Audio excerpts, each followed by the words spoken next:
mais terewul 64 millions yi dinañ ko laajte de. doxinu 64 millions sax lay dox fi mu nekk nii. di ñàngal di kii di yaroog yooyu noonu. mais bon xam naa loolu daan ci ñëw dinañ ko may occasion mu expliquer. te ñun ñëpp moom la ñuy xaar ay ñàngal jaru ko fi 64 millions yi moom Sénégal yëpp dina. ñun ñëpp yow la ñuy xaar ñëpp xaj nañ ci Bachir ba ginnaaw bañ la nuyoo déjà l'actualité mooy dàq bi ñu dàq Ousmane Sonko. waaw boo leen bëggee ma bonde fii léegi wan leen ko am. 64 waaw man la sa ñàngal gi pour bañ ñu laaj la 64 millions yëpp a ko waral. sëñ Mansour maa ngi lay nuyu maa ngi lay ziar bu baax a baax El Hadj Moussa nuyu naa leen maman waaw Alima Rijal waaw grand Amadou maa ngi leen nuyu di leen ziar bu baax yéen ñëpp di nuyu téléspectateurs yi fii toog di ñu seetaan waaw xibaar bi nag moom je rejoins parfaitement Amadou Diouf si lu mu wax c'était le camp lañ doon xaar waaw mais c'était inscrit dans le temps.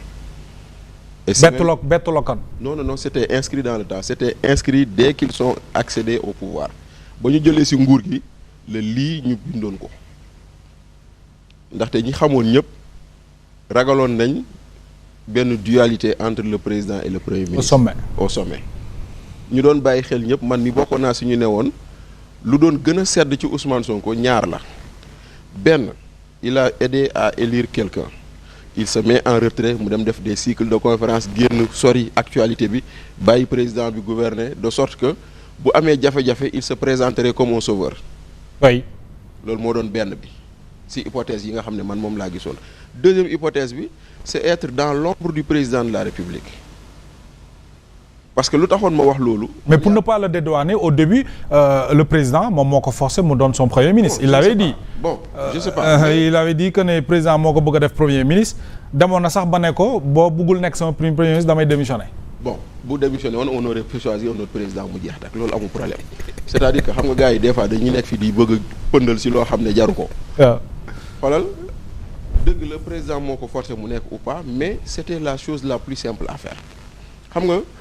bon j'ai eu la chance yàlla na ko yàlla yërëm Mohamed Boun Abdallah Dionne dafa nekk premier ministre mu recevoir ma ñu toog di waxtaan ni ñuy waxtaan mu ne ma chaise bii nga toog nii fii laa doon toog Macky Sall toog fii Aline Badara Cissé toog fii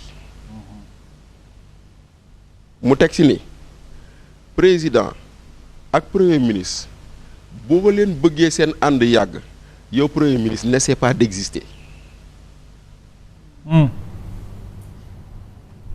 mu ne ma seetlul histoire politique Sénégal Abdou Diouf a été un premier ministre de Senghor pendant 10 ans parce que pendant 10 ans Habib Thiam a mis en avant sa relation ou son amitié avec Abdou Diouf nekk na premier ministre pendant presque 8 ans mu ne boo génnee ñaar ñoom maa fi gën a yàgg ku ci nekk premier ministre ndaxte chaque fois qu'un premier ministre a cherché à exister il se télescope avec le président et bonjour les dégâts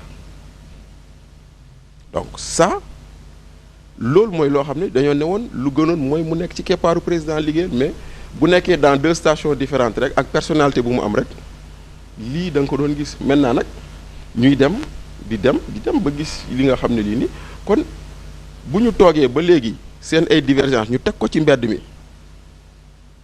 ndaxte tey jii boo déggee premier ministre mu dem assemblée mu ne j'espère que le président va retrouver ses esprits. ah si wax na ko fa. c'est la première institution de ce pays. oui maanaam.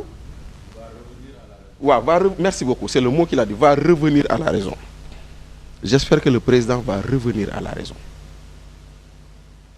Alima kan la ñuy wax que revenir à la raison mooy koo xam ne lu muy def jàpp nga ni àndut ak sagoom. àndut ak xelam. il a perdu sa lucidité. donc boo nee le président va revenir à la raison fekk démb newoon nga dëkk bi amul autorité bu ñu mënul nañ ma bàyyi ma jiite. fekk tamit toog nga président de la république beneen réew toog nga ne yéen président yéen a ñàkk volonté politique xaw ma courage politique. prenez vos responsabilités sans compter nag tous les actes de défiance que tu fais tous les jours donc c'était inscrit dans le temps kañ la woon. moo desoon mais du loo xam ne lii en soi bette na maintenant tout de suite là pour man c'est une parenthèse qu'on ferme mu des nag maintenant fan la ñu jëm fan la ñu jëmee réew mi mais du tere nag Mohamed. waaw. Diomaye président de la République tàqale ko nag Ousmane Sonko premier ministre du tere ñoo bokk bilan bi de. waaw mais du tere ñoo bokk bilan bi. bu si nekkee ñoo ko bokk bu si nekkul ñoo ko bokk. parce que on continuera à nous dire Sonko moo tax ñu fal Diomaye. donc Sonko est aussi comptable du bilan de Diomaye. pour man ba tey Diomaye mooy Sonko mooy Diomaye. en termes de bilan et de réalisation lu si baax ñoo ko bokk lu si baaxul ñoo ko bokk. mais xanaa ci 2 ans yi. non ci fii ba mandat bi jeex la. fii ba mandat bi jeex. ñoo ko bokk. ouais ñoo ko bokk. mais loolu est-ce que du tooñ Ousmane Sonko. Ousmane Sonko mi ñu doq à 2 ans wala 3. non 3 ans yi ñëw est-ce que da nga ko ci dugal. ñoo ko bokk ñoo bokk seen bilan boobu li des ci mandat bi luñ ci liggéey. ñooma lu ci baaxul ñooma loolu moom na leer. très bien parce que on continuera toujours à nous dire Sonko moo tax Diomaye falu mais si on continue à nous dire ça kon lu fa baax ñoo ko bokk kon lu fa baaxul tamit ñoo ko bokk kon nag tey jii nii nag maintenant loolu ci aspect politique bi la mais dafa am ay faisceau d'indices yoo xam ne boo ko xoolee ci fan yii nii aussi tamit dafay am fu mu lay yóbbu Abdou lu mu wax lu am solo la. si wàllum dette bi lu Abdourahmane Sarr wax par rapport au FMI. Bachir yaa ngi fu am solo boo daaneelee foofu ñu dem cité kër góor gi xool ambiance bi nga xamante ni moom moo fa am ci kër ancien premier ministre bi. loolu. da nga koy dégg nga gis ñu ne dossier FMI le président de la République décide de le prendre en main médias yi bind nañ ko fi recevoir na directrice générale FMI defe naa si xaw ma ban ndaje bu mu amoon kon nag da ngay comprendre ni xëy na orientation bii ñu jëm. c'est une orientation boo xam ne ça va nu mu tuddati ça va acter la fracture. oui. ça va acter la fracture parce que tey jii nii ñii ñu wax naan il ne faut pas restructurer la dette ñu koy wax ñëpp. je suis d'accord mais qu'est-ce qu'on nous propose à la place.